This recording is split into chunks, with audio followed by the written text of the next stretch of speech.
Merhabalar kıymetli izleyicilerim ve takipçilerim. Binur'un Mutfağı kanalıma ve mutfağıma hoş geldiniz. Bugün sizlere yapımı oldukça kolay, şerbetini tam çeken ceviz ve tel kadayıf dolgulu baklava tarifim var. Bu baklavayı yapmak için hamur açmayı bilmeniz gerekmiyor. Bu tarifi denediğiniz zaman ne kadar lezzetli ve ne kadar kolay yapıldığını göreceksiniz. Tarifime başlamadan önce kimin nereden izlediğini bana yorumlardan yazarsanız değerli takipçilerimin nereden izlediğini öğrenmiş olurum.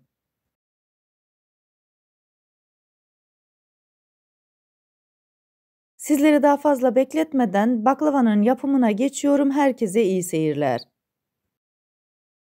İlk olarak şerbetimizi hazırlayacağız. Bunun için 4,5 su bardağı şekeri tencerenin içerisine koyuyorum. Üzerine 4 su bardağı soğuk suyu ekliyorum. Ocağımızın altını yüksek ateşe getirdik, karıştırarak kaynatıyoruz. Şerbetin içerisine yarım limonu sıkıyorum, kabuğuyla birlikte tencerenin içerisine koyuyorum.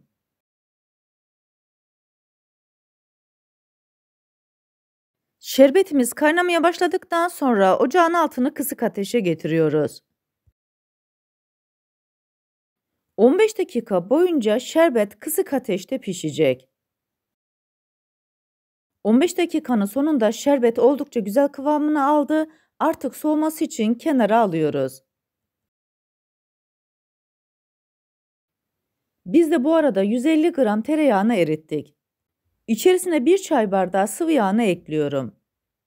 Tarifimde kullanmış olduğum çay bardağı ölçüsü 125 mililitre.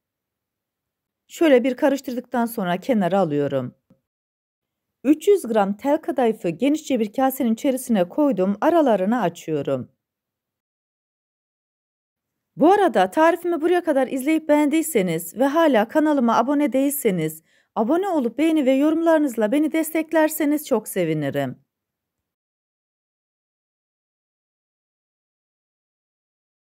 Tel kadayıfın aralarını açtıktan sonra üzerine biraz tereyağı ve sıvı yağ karışımından koyuyorum.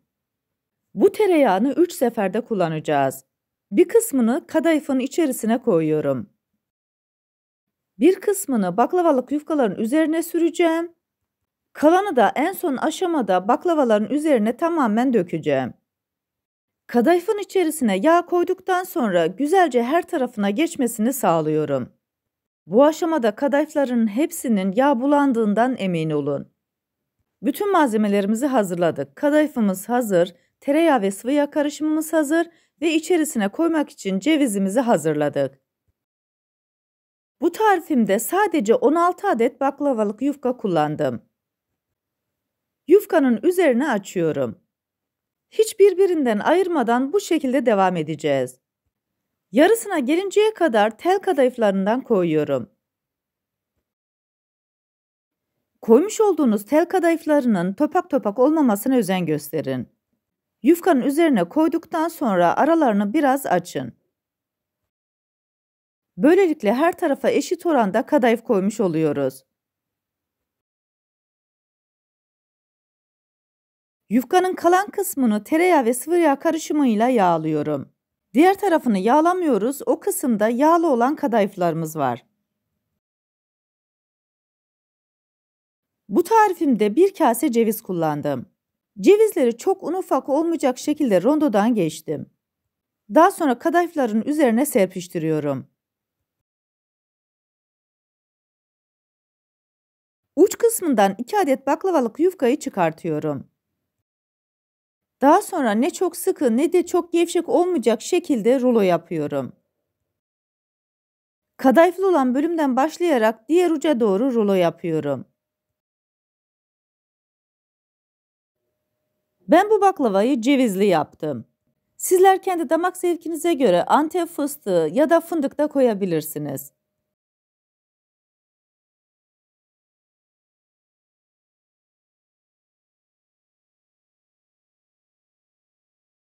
Tarifimdeki tüm püf noktaları detaylı bir şekilde sizlere anlatmaya çalışıyorum.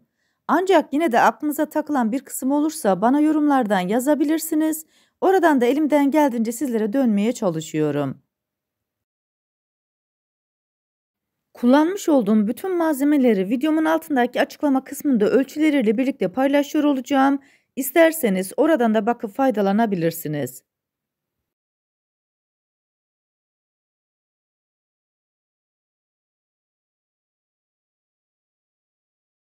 Yapımı oldukça kolay olan bu baklavayı sizlere tekrar göstermek istiyorum. Baklavalık yufkanın uç kısmına tel kadayıfları ince olacak şekilde güzelce yerleştiriyorum.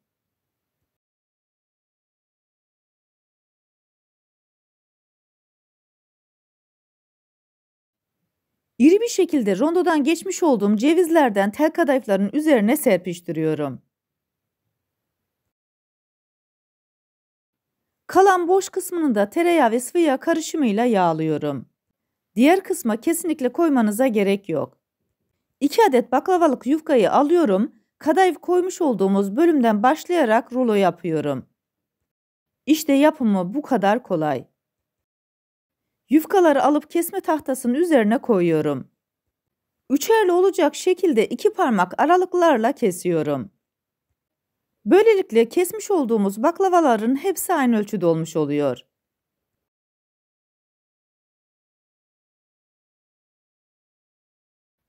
Yuvarlak borcamın içerisine diziyorum. Tepsinizi kesinlikle yağlamanıza gerek yok. En son aşamada tereyağı ve sıvı yağ karışımının hepsini baklavaların üzerine dökeceğim. Böylelikle baklavalarımız yapışmayacak. Sarmış olduğum baklavaları üçerli olacak şekilde tahtanın üzerine koyduktan sonra 2 parmak aralıklarla kesiyorum.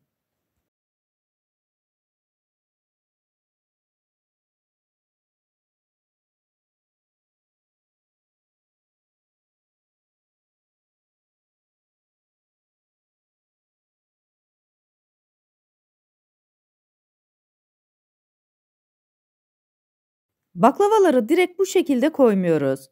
Kesmiş olduğumuz bölümler üste gelecek şekilde diziyoruz.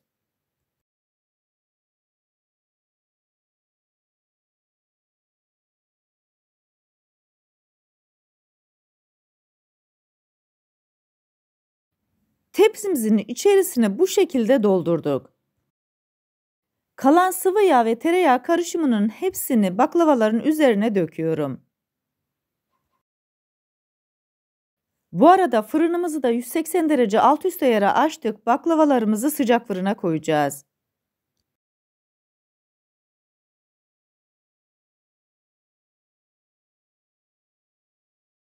Bu baklavaları ben 35 dakika boyunca pişirdim. Sizler de baklavanızı pişirirken kontrollü bir şekilde pişirin. Fırının markasına göre pişirme derecesi bazen değişebiliyor. Fırından çıkartır çıkartmaz birkaç dakika ilk sıcağına geçmesini bekliyoruz. Baklavalarımız hala çok sıcak ve şerbetimiz buz gibi soğuk. Şerbetin hepsini baklavanın üzerine döküyorum. Bu şerbet sizlere çok fazla gibi gözükebilir fakat tam kıvamında. Kullanmış olduğum ölçüler tam ölçüdür. Sizler de buna uyarsanız gerçekten lezzetli baklavalar elde etmiş olursunuz. 3 saat boyunca şerbetiyle baklavalarımız bekleyecek. 3 saatin sonunda artık servis edebiliriz. Bu tarifimi buraya kadar izleyip beğendiyseniz sosyal medya hesaplarınızdan arkadaşlarınızla paylaşarak bana destek olursanız çok sevinirim.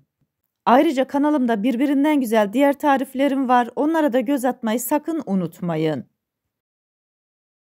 Servis tabağının içerisine koymuş olduğum baklavaların üzerine Antep fıstığı koyuyorum. Böylelikle hem lezzeti hem de görüntüsü gerçekten çok güzel oluyor. Üstelik bu baklava 3-4 gün boyunca kesinlikle bayatlamıyor.